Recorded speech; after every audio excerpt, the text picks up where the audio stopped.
Magandang umaga! Ito ang iyong best DJ, Huffle Radio. Magandang araw, partner. Magandang araw rin, partner. Ngayong araw pala, partner, ay papakinggan natin ang mahiwagang alamat ng Chonjiwang Bonpuri. Kung ganun nga ay pakinggan natin ang kwento. Noong unang panahon, ang langit at lupa ay magkadikit at ang mundo ay balot ng kadiliman. Walang pagkakaiba ang liwanag sa dilim. Isang araw, ang enerhiya ng universo ay nagsimulang gumalaw. Ang malinis at magaan na enerhiya ay umakyat sa itaas upang maging langit.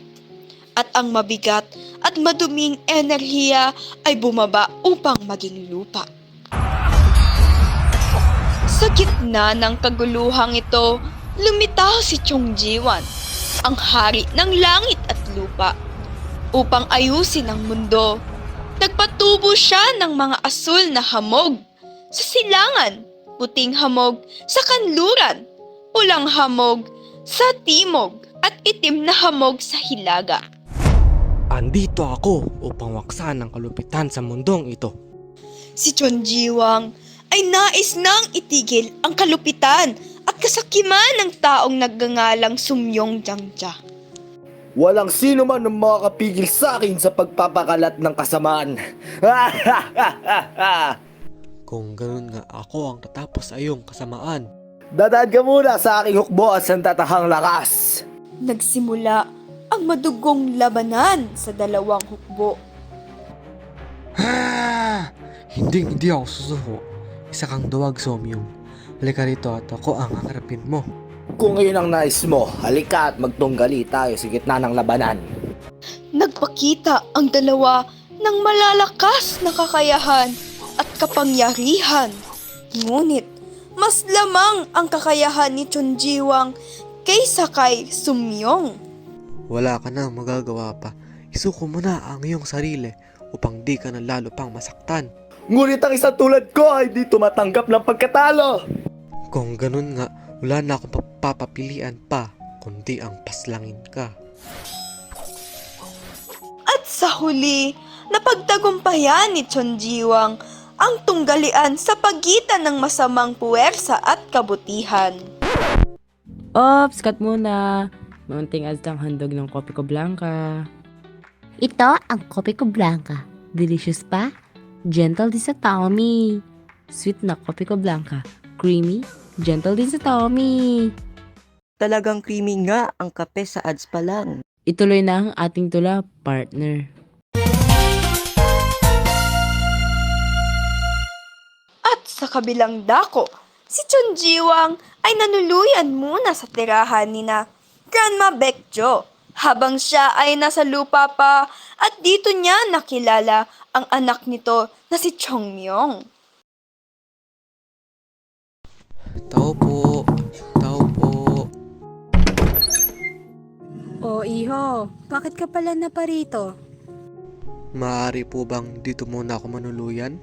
Sige iho, dito ka muna manuluyan. Sino ho ang ating panauhin? O anak, si Chonjiwa nga pala at dito na rin muna siya manunuluyan. Maaari ko bang malaman ang iyong pangalan, Binibini? Gwapo naman ang lalaking ito. Ano ang iyong sinabi, Binibini? Wala. Nakakalimutan mo ata, Binibini, ang tinatanong ko sa iyo. Sagutin mo na at tanong ko, ano pangalan mo? Ang pangalan ko ay Chongmyon. Ako si Chonjiwang. Salamat sa pagpahayag ng aking manuluyan. Lumipas ang mahabang panahon. Silang dalawa ay nagsama at ikinasal. Sa tagal nilang pagsasama, nagdesisyon silang magkaanak. Kaya mo yan anak.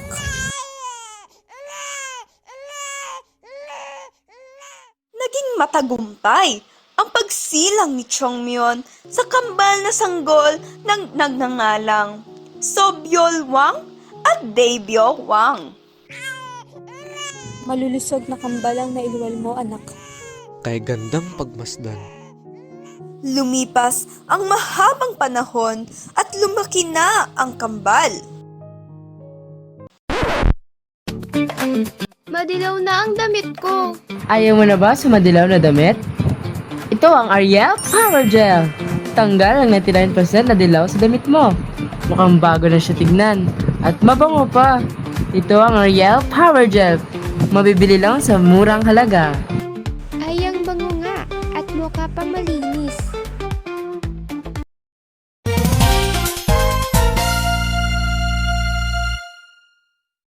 Sobyul at Debyul, pumarito kayo dito. Bakit ho, Ama? Simula ngayon, binibigay ko na sa inyo ang responsibilidad na sa pag-aalaga ng mundo. Sobyul, ikaw ang mamamahala sa mortal na mundo. At ikaw naman, Debyul, ang pamamahalaan mo naman ay sa mundo ng mga patay. Aking gagampanan ng aking tungkulin ng buong puso, ama ko. Ako rin, Ama. Gagawin ko sa abot ng aking makakaya. Dumaan ang maraming panahon. Napanatili ng dalawa ang kapayapaan sa daigdig. Sa pagwawakas ng kwento, ang konklusyon nitong kwento ay ang Cheonjiwang Bonpuri ay hindi lamang kwento, kundi ito ay isang uri ng ritual, mitikal at panrelihisyong kwento.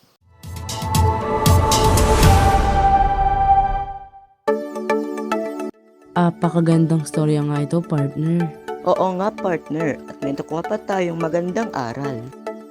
Sa mga nakikinig, anong masasabi niyo sa kwentong ito?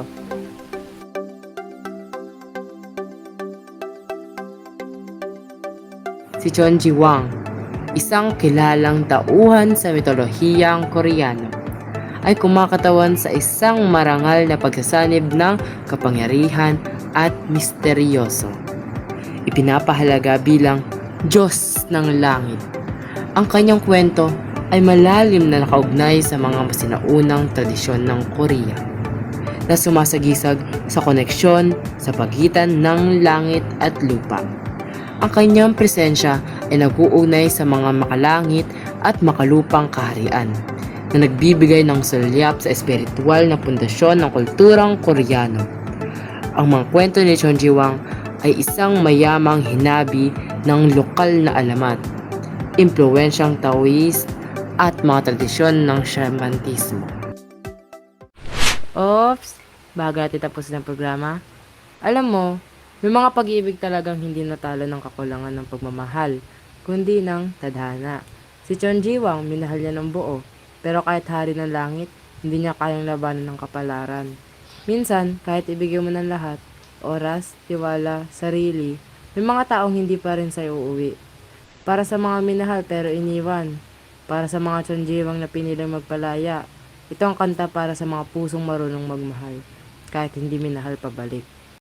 Great love daw ay ang taong sobra mong minahal pero hindi naging sayo sa huli.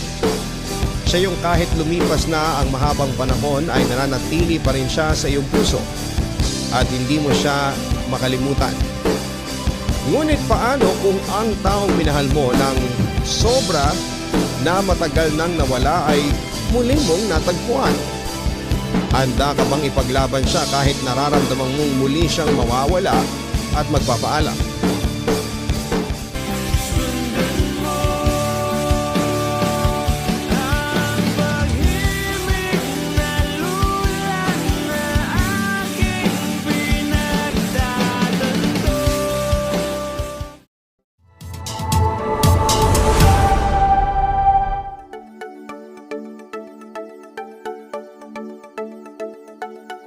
Ito ang alamat ng Cheonji Wang. Salamat sa inyong pakikinig. Ako nga ulit si Best DJ ng Huffle Radio.